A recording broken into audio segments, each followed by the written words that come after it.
Welcome to the Daily Brew. Today we're talking about the federal judge dismissing most of Blake Lively's sexual harassment claims against Justin Baldoni.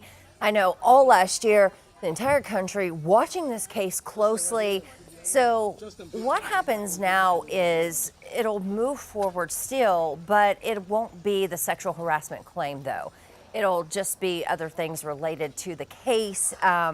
The alleged conduct happened elsewhere is what the judge says, so can't move forward with sexual harassment right now. Yeah, this has been going on for so long, and there were so many claims out there, right, of different reasons as to why this was happening, and rumors, and no one knows what's true, what's going on. So a lot of people are waiting for it to go to court so they could see, but now the retaliation claim, that's going to move forward in the court. So we'll get to maybe see a little bit of that. Now, I do know the movie, it was kind of held off from being on a lot of platforms there for a little bit. I feel like in the middle of all this, like you could pay to do it on maybe Hulu. Yeah. But I saw it on Netflix over the weekend. Oh, I still haven't seen it. Have you guys seen it? I haven't watched it, but I just saw that it was there. Yeah. I don't know. I just kind of feel like this whole thing ruined it for me before. Oh, I think I'll still watch it. Before it came out, right? I like both of them as actors. Yeah. She's a great actress. He's a great actor. So for those out there, including me, like who aren't familiar with the case, could you guys give like a summary of basically what they're accusing? You don't know about this case, Danny? I mean, I remember being in like the news, but for me, like with like pop stars, I don't really keep up with a lot of those.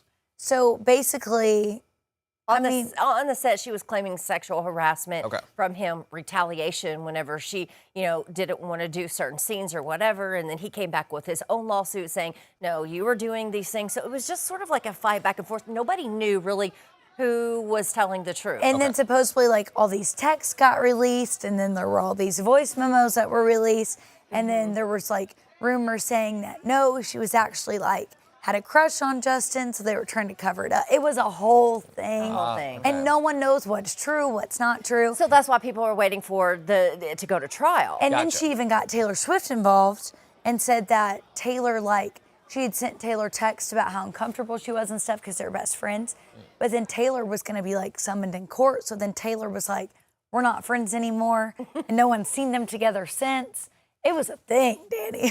Behind this movie, and I don't even know. Is it a good movie? I haven't seen it. Yeah. Okay. Well, we got to watch it and see, because you wonder what it does to their on-screen chemistry. Oh, it's going to be interesting because this was a movie a lot of people are really excited about because it's a famous book. Yeah. And so I do need to watch it, but no one knows what's true, Danny, and that's the story right there. No one knows. But sexual harassment, that case is part of the case is out. Now it's just retaliation is what's moving forward. So we'll see. All right, let's take a look at this amazing video in New Zealand. A week-long search ended with a heartwarming reunion for a hiker and her dog, Jessica Johnston. She was airlifted out of this waterfall, but her border collie, Molly, was left behind. So a stranger raised almost $7,000, or a little over $6,000, to fund a search with a helicopter. They used thermal imaging. They kept going back to track Molly, and then they got her, and you see her reunited. Oh, I bet she was so scared. I sure hate that, but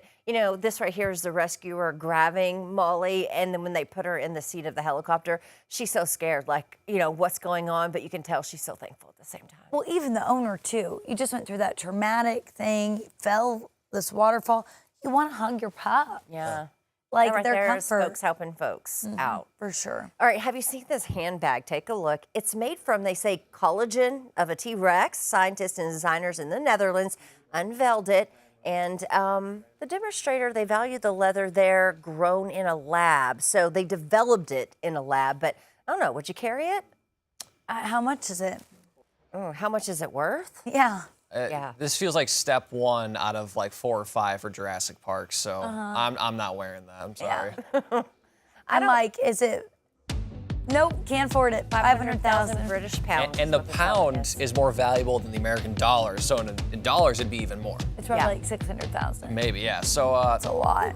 650,000. So you have no thanks. I think I could buy a few Hermes bags for that, and I can't afford those either. There you go. Stay with us. More coming up after this.